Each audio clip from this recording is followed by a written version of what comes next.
Good morning students.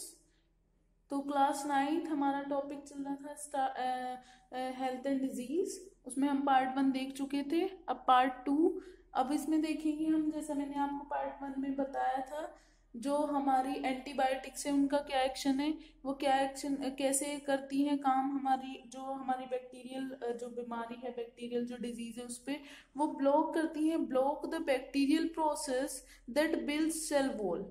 ठीक है, क्योंकि एनिमल सेल में तो सेल वॉल होती ही नहीं है, तो ये क्या कर देती है, ब्लॉक कर देती हैं उसके सेल वॉल बनाने के प्रोसेस को।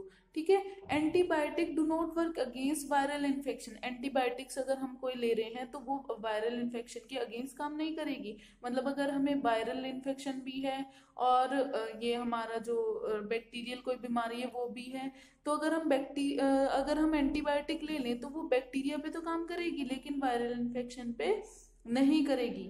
मीन्स ऑफ स्प्रेड, डिजीज हमारी कैसे कैसे फैलती हैं, एयर के थ्रू फैल सकती हैं, वाटर के थ्रू जैसे कोलेरा वगैरह होता है, फिजिकल कांटेक्ट से फैल सकती हैं, सेक्सुअल एक्ट से फैल सकती है जैसे एड्स वगैरह हमारे, और वेक्टर से। वेक्टर कौन, मतलब जैसे मॉस्किटो हमारी, हाउस फ्लाई है।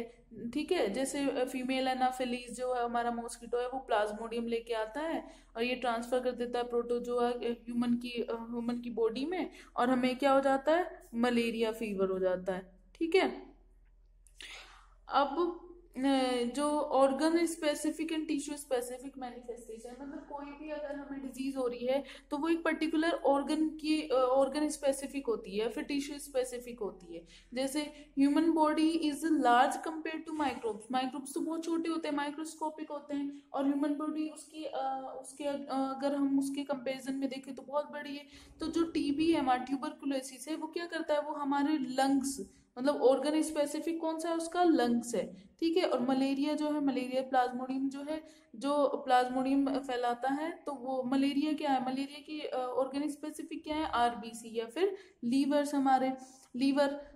तो माइक्रोब्स है स्पेसिफिक एंट्री पॉइंट। माइक्रोब्स क्या होते हैं, उनका एक स्पेसिफिक एंट्री पॉइंट होता है। जैसे वो एयर के थ्रू जा रहे हैं, एयर के थ्रू जाएंगे तो नोज में जाएंगे, नोज से लंग्स में, लंग्स से बैक्टीरिया, बैक्टीरिया कहाँ पहुंचेंगे, फिर ट्यूबरकुलोसिस बनाएंगे।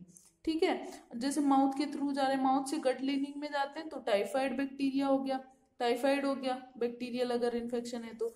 ठीक है, और अगर माउथ से हमारे लीवर में जा रहे हैं तो लीवर से ये वायरस है अगर, तो लीवर से अगर वायरस है तो क्या हो गया, हमें जॉन्डिस हो जाएगा। Some pathogen show difference. HIV enter via sexual organ, हमारे जो सेक्सुअल ऑर्गन्स होते हैं मेल और फीमेल के, उनके थ्रू जाता है, but select lymph nodes to get disturbed in the body. ठीक है, तो ये ऑर्गन स्पेसिफिक हो गए हमारे जो हमारी डिजीज है। अब आता है हमारा मलेरिया। जैसे मलेरिया जो फैलेगा, हमारा जो मॉस्किटो बाइट करेगा, है ना, और मलेरिया जब फैलेगा तो हमारा कौन सा ऑर्गन डैमेज करेगा, लीवर। ठीक है, तो मतलब क्या है, हर एक जो भी वेक्टर हमें, जो भी हमारी डिजीज हो रही है वो क्या हो रही है, वो हमारी डिजीज एक ऑर्गन स्पेसिफिक है। ठीक है, अब the sign and symptom of a disease will this depend on the tissue और organ which the microbes target. मतलब जो भी हमारे जो माइक्रोब्स हैं वो टारगेट कर रहे हैं किसी भी हमारे टिश्यू या फिर ऑर्गन को, तो उसी से हमें पता चलता है कि क्या ये बैक्टीरिया है या फिर वायरल है या क्या है। ठीक है, जैसे बैक्टीरिया है, बैक्टीरिया के लंग्स पे अगर इफेक्ट करेंगे तो कफ होगा। और जैसे मॉस्किटो बाइट है, मॉस्किटो बाइट करेगा अगर हमें तो क्या होगा, लीवर हमारा होगा, और हमें क्या होगा, मलेरिया फीवर होगा। जैसे हमें हेडेक है या फिर वोमिटिंग है तो हमारे ब्रेन से रिलेटेड है, तो फिट्स और अनकॉन्शियसनेस होगी। ठीक है, जनरल मैनिफेस्टेशन ये क्या होते हैं, जनरल मैनिफेस्टेशन इन्फ्लेमेशन, जो इंटरनल टिश्यू स्वेलिंग है हमारी, फीवर है, स्वेलिंग है, पेन है, जो नॉर्मल स्वेलिंग होती है हाथ पैरों में हो जाती है, और ये हमारी इंटरनल स्वेलिंग को इन्फ्लेमेशन कहते हैं। ठीक है, अब आते हैं प्रिंसिपल ऑफ ट्रीटमेंट। ट्रीटमेंट कैसे करते हैं हम, मतलब प्रिंसिपल क्या होते हैं उसके ट्रीटमेंट के, हमारे डिजीज के। वन वुड बी, टू होते हैं। जैसे first is one would be to reduce the effect of the disease. हमें एकदम से कोई बीमारी जैसे हमें कोई हो रही है तो एकदम से तो उसके जो बैक्टीरिया या फिर वायरस जिससे भी हो रही है तो उसके एकदम तो उसको बैक्टीरिया को नहीं मारेंगे, पहले क्या करेंगे, पहले उसके इफेक्ट को, उस डिजीज के इफेक्ट को रिड्यूस करेंगे, और फिर क्या करेंगे, kill the cause of disease. अब फिर उसके डिजीज के कॉज को किल करेंगे। अब आता है प्रिंसिपल्स ऑफ प्रिवेंशन। हमारी कोई भी डिजीज हो रही है उससे बचने के प्रिवेंशन क्या है। जैसे हमारा अभी रिसेंटली हमारा जैसे कोरोना वायरस चल रहा है, तो कोरोना वायरस में क्या है कि हमें मास्क लगा के रहना चाहिए, हमें प्रॉपर सैनिटाइज करना चाहिए अपनी बॉडी, अपने हाथ पैरों को, ठीक है। और ज़्यादा बिना किसी मतलब किसी भी अननेसेसरी वर्क के लिए घर से बाहर मत निकलो, ठीक है। और वो मतलब डिस्टेंस मेंटेन करके रखो, ठीक है। तो ये प्रिवेंशन है हमारे डिजीज के, कोरोना के लिए। तो ऐसी हर एक डिजीज के लिए प्रिवेंशन होते हैं। प्रिंसिपल ऑफ प्रिवेंशन क्या है? Why do we need to prevent the person from getting the disease rather than directly treating it? Prevention क्यों किया जाता है? जिससे किसी और लोगों में वो बीमारी ना फैले। इफ समवन है disease, it is possible that their body में नेवर रिकवर कंप्लीटली, ठीक है।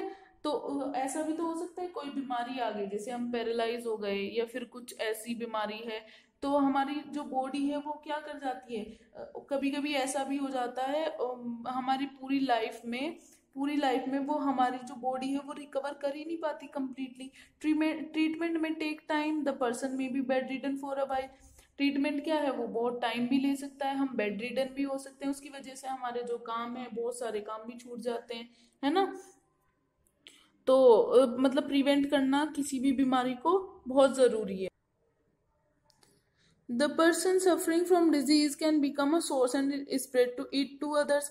अगर हमें कॉमन कोल्ड है, हमने देखा होगा कॉमन कोल्ड अगर किसी बच्चे को हो जाता है और उसके आसपास कोई बच्चा बैठा है तो उसको भी क्या हो जाता है, कॉमन कोल्ड हो जाता है। तो हमें क्या करना चाहिए, the person suffering from disease can become a source and spread it to others, मतलब वो स्प्रेड करने वाला भी बन जाता है, ठीक है। 2 ways to prevent disease, 2 ways हैं हमारे, 2 ways हैं जो हम डिजीज को प्रिवेंट कर सकते हैं। फर्स्ट इज जनरल और सेकेंड इज स्पेसिफिक। जनरल मतलब is related to preventing exposure, ठीक है, एक्सपोजर से प्रिवेंट करना है। सेकेंड इज स्पेसिफिक मतलब डेवलपिंग इम्यूनिटी, जैसे हमें कोरोना में बताया जा रहा है कि हमें इम्यूनिटी सिस्टम को अपने अच्छे से अच्छा करना है।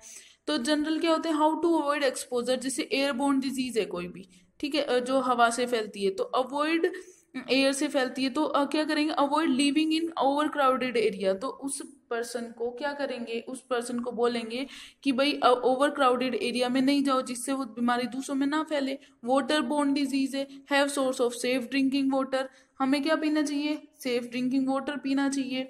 और वेक्टर बोर्न है तो leave in clean environment, environment का बहुत इफेक्ट पड़ता है हमारे डिजीज पे। तो हमें कैसे वेक्टर बोर्न डिजीज जो है, जैसे हमारी हाउस फ्लाई है या फिर मॉस्किटो वगैरह हैं, तो वो क्या है, वेक्टर बोर्न डिजीज है, तो हमें क्या रखना चाहिए, लीव इन क्लीन इन्वायरमेंट।